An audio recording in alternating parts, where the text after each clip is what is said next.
Welcome to Midnight Mysteries. If you feel like listening to a horror story, you're in the right place.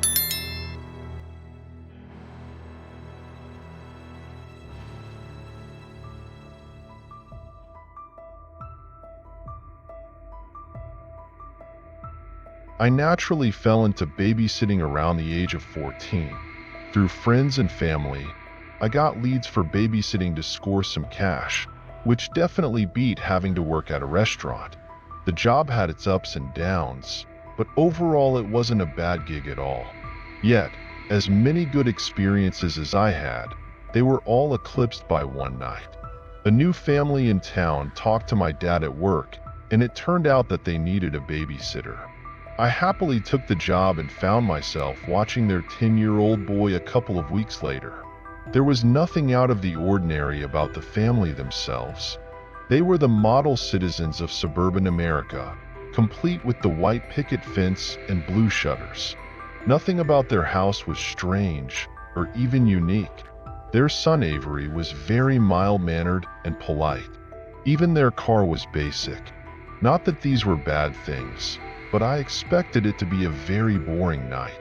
What I did not expect was the uncomfortable, inexplicable feeling that I got when I set foot in the house. A chill ran through me, but there was no draft. I rubbed my arms as I gazed at their staircase as we passed. They gave me a brief tour of the house before they left a note of instructions and all the usual information I expected from a job. While trying to figure out what was making me so uneasy about the place, I noticed something about their basement door when I passed it. A padlock was placed on the door, along with a deadbolt in place. Any questions?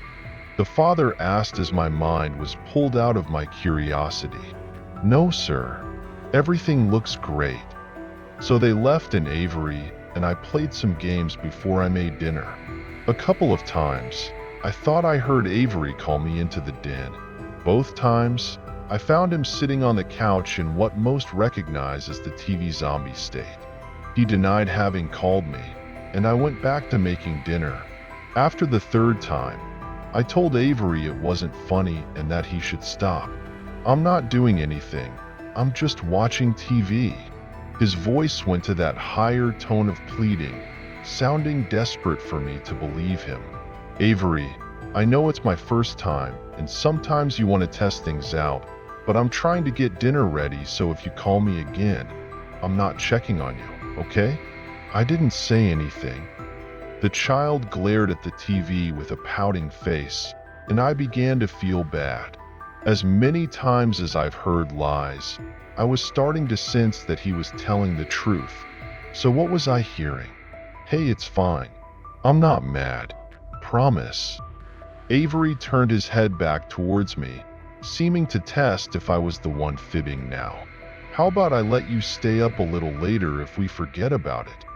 Do you really promise? Pinky promise. With our contractual pinkies interlocked, spirits were raised again, and I was able to finish dinner.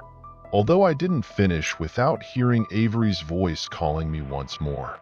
I ignored it, and when Avery didn't mention it at dinner, I figured it was him fooling around again.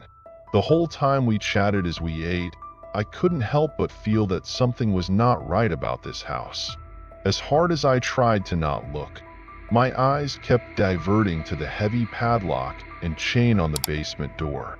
Curiosity got the best of me, and as we were cleaning up, I couldn't help but ask, "So Avery, what's the deal with the basement door? What do you mean?" His words did not match his demeanor. It was obvious he didn't make eye contact as he forced his sentence out. "Come on, you know what I mean. The padlock, chain, and deadbolt. You'll have dangerous chemicals down there?" Avery's face grew paler, and he stared at the wall for a moment. "Hey, it's okay. You don't have to tell me. I didn't mean to. Dad said no one can talk about it anymore." This really threw me off, and I couldn't possibly finish my sentence now. A thick veil of tension materialized between us. "So you guys aren't allowed to talk about it?" Avery shook his head. Okay, that's cool. No big deal. It was nothing but a big deal. Was their dad doing something illegal down there? Or was it something strange that no one could do anything about it? Maybe their dad was in denial about something going on. There were way too many questions going through my head now. Hey, how about we put on a movie? Yeah, sure. What am I saying? Everyone likes movies, right? Now excited, we decided on a fun movie that quickly pulled our minds away from the mysterious basement door. Well, that's not entirely true. Maybe Avery was distracted, but it was killing me.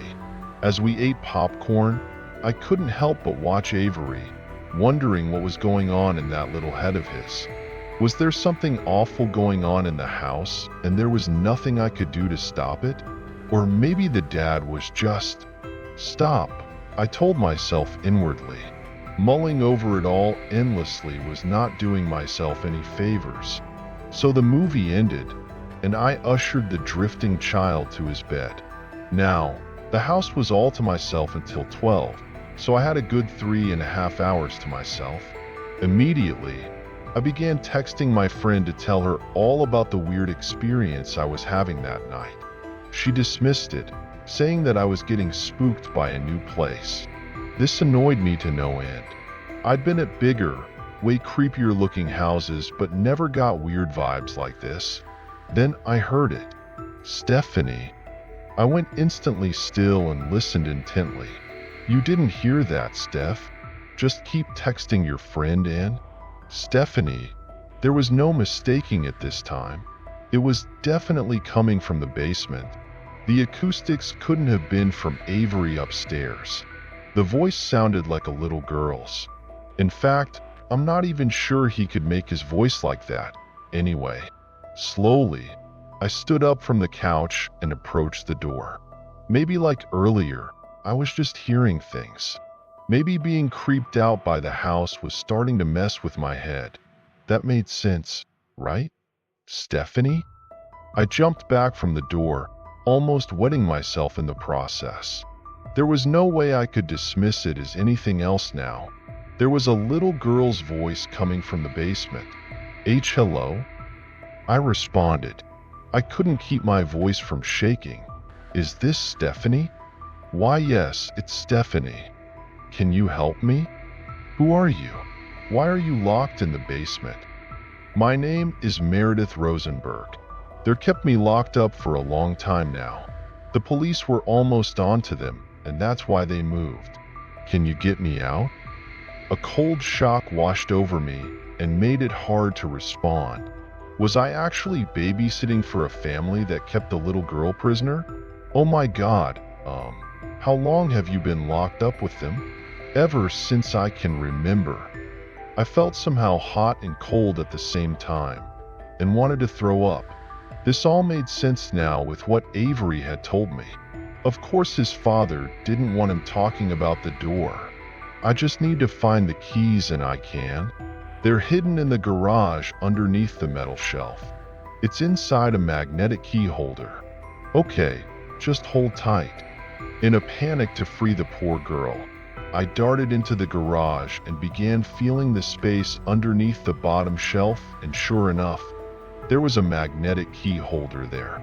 Running back, I popped the key holder open and began to insert the key into the padlock. Did you find it? Yes, sweetie. I'm almost there. Oh, please hurry. Sometimes they come home early.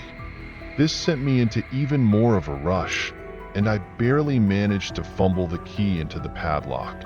I finally heard the successful click of the padlock, pulled the chain off, and slid the deadbolt to the right. I'm coming, Meredith. Hold on. I turned the doorknob and threw open the door, only to be met with darkness. Now full of adrenaline, my hands felt around for the light switch. Finally finding my purchase, I flicked the light on which lit up most of the stairs. Meredith? I called out, unless I was remembering it wrong.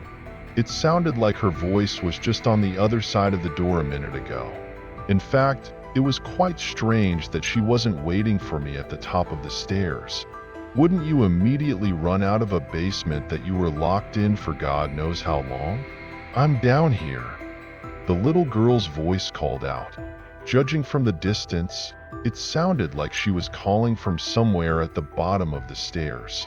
My brain suddenly began piecing all the details of this interaction together, and the idea of going down into the basement became absolutely terrifying. Meredith, you can come up now. The door's open. I couldn't hide the tremor in my voice.